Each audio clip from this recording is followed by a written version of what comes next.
For decades, developing nations have walked a razor-thin line. Lean too far toward one global superpower, and you risk economic retaliation. Lean too far the other way, and you invite political collapse. During the Cold War, countries simply picked a side, Washington or Moscow, and stayed there. Today, the board is much more complicated. The United States does not actually seek geopolitical friends. It operates as a global boss. It expects absolute compliance with its policy demands.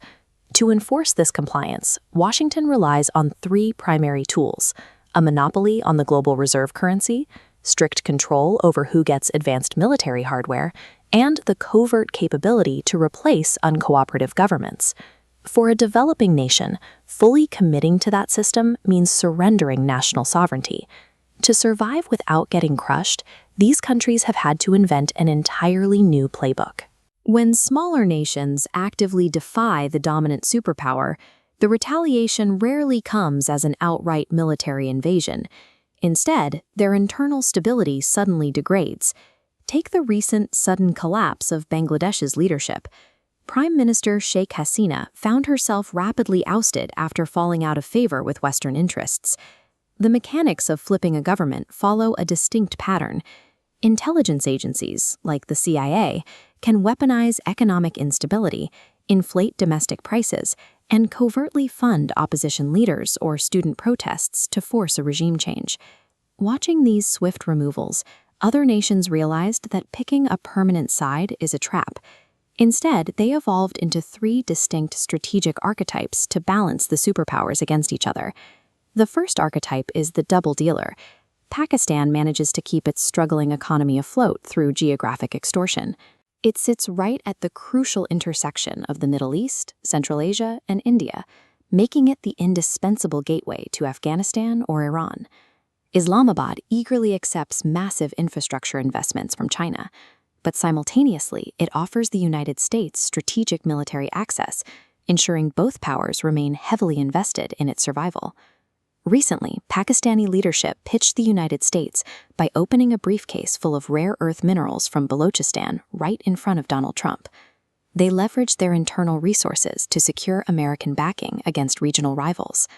The double dealer survives by creating a constant bidding war, ensuring that competing superpowers feel they need access to its geography more than their rival does. The second archetype is the silent multi-aligner. India protects itself through extreme diplomatic neutrality and sheer economic mass. The core of this strategy is glaringly contradictory. Despite immense pressure from Washington, India openly imports massive quantities of heavily discounted Russian oil to fuel its domestic growth.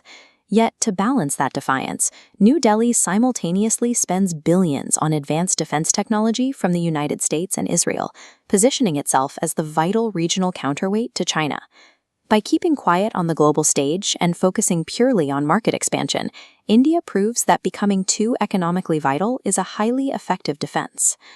The final archetype poses the most direct threat to the old system, the alternative ecosystem, spearheaded by China's rapid industrial and military rise. The ultimate enforcer of American compliance is not the military.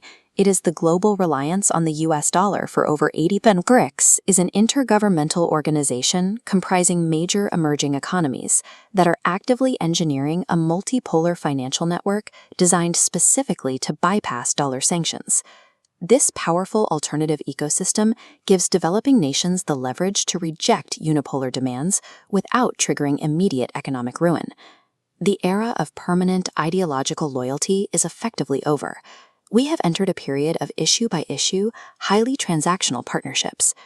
The rigid, compliance-heavy structure of Western military alliances is struggling to compete with the fluid, economics-first balancing acts of the Global South. Superpowers can no longer dictate global terms unilaterally. Developing nations have learned how to pit the giants against each other.